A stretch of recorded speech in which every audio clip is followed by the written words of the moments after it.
திருப்பூர் மாவட்டம் பல்லடம் அருகே நொச்சிபாளையம் பிரிவு என்ற இடத்தில் பல்லடம் திருப்பூர் சாலையில் வேகமாக வந்த கார் நிலை தடுமாறி எதிரே வந்த மற்றொரு கார் மீது மோதி விபத்து ஏற்படுத்தியது. காரை ஓட்டி வந்த டிரைவர் மற்றும் உடன் இருந்த இருவரும் மதுபோதையில் இருந்துள்ளனர். டிரைவர் அதே இடத்தில் மயக்கமடைந்த நிலையில் உடன் வந்த நபர் காரில் இருந்து கீழே இறங்க அப்பகுதியில் இருந்த பொதுமக்கள் அவரிடம் வாக்குவாதத்தில் ஈடுபட முயன்றனர். போதையில் இருந்த அவர் தனது பெயர் தங்கராஜ் என்றும் பொள்ளாச்சி அரசு மருத்துவமனை தலைமை மருத்துவர் என்றும் போதையில் உளறினார்.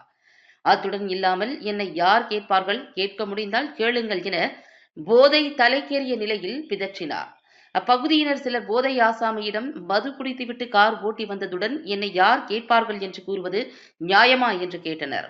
இதுகுறித்து தகவல் அறிந்து வந்த பல்லடம் காவல்துறையினர் விபத்துக்குள்ளான இருவரையும் 108 ஆம்புலன்ஸ் மூலம் திருப்பூர் அரசு மருத்துவமனைக்கு அனுப்பி வைத்தனர்.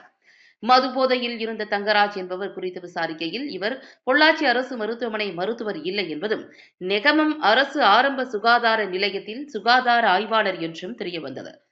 ஆனால் மது போதையில் வாகனத்தை இயக்கிய நபர்கள் மீதும் பல்லடம் காவல்துறையினர் இதுவரை எந்த வழக்கு பதிவும் செய்யவில்லை.